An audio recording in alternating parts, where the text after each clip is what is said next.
F-16 యుద్ధ విమానాలు ఇస్తానంది, మనం వద్దన్నాం. F-35 ఇస్తానంది, మనం వద్దన్నాం. కావాలంటే F-52 ప్రత్యేకించి మీకోసమే డిజైన్ చేసి ఇస్తామంది, వద్దన్నాం. రఫేల్ కొనుక్కున్నాం. ఎందుకని? అమెరికాని నమ్మలేం. అమెరికా మనకు అమ్మి కూడా టెక్నాలజీని అది బ్లాక్ చేయగలదు. రేపు పొద్దున ఏదైనా యుద్ధం వచ్చిన టైంలో మనల్ని యుద్ధం చేయొద్దని అమెరికా చెప్తే మనం కాదని ముందుకెళ్తే జామ్ చేసేయగలదు.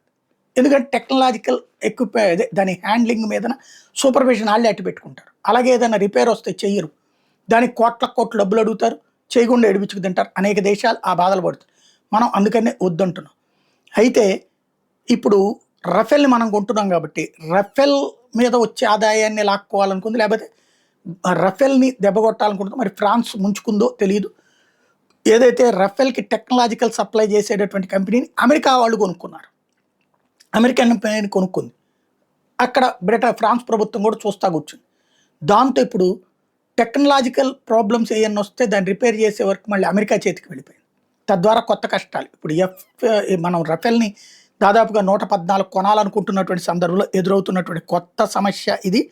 దాదాపుగా $367 మిలియన్ కూడినటువంటి ఒప్పందం LMB ఫ్యాన్స్ అండ్ మోటార్స్ సంస్థ కుదుర్చుకున్నటువంటి ఒప్పందం ఇప్పుడు పెద్ద చర్చకి తావిస్తోంది. SME LMB దగ్గర నుంచి ఈ LMB ఫ్యాన్స్ అండ్ మోటార్స్ వాళ్ళ కొనుగోలుకు సంబంధించినటువంటి ఈ ఒప్పందాలు వీళ్ళిద్దరి మధ్యన జరుగుతున్న లావాదేవీ సంథింగ్ ఏదో జరుగుతుంది అన్నటువంటి విషయం కనబడుతోంది.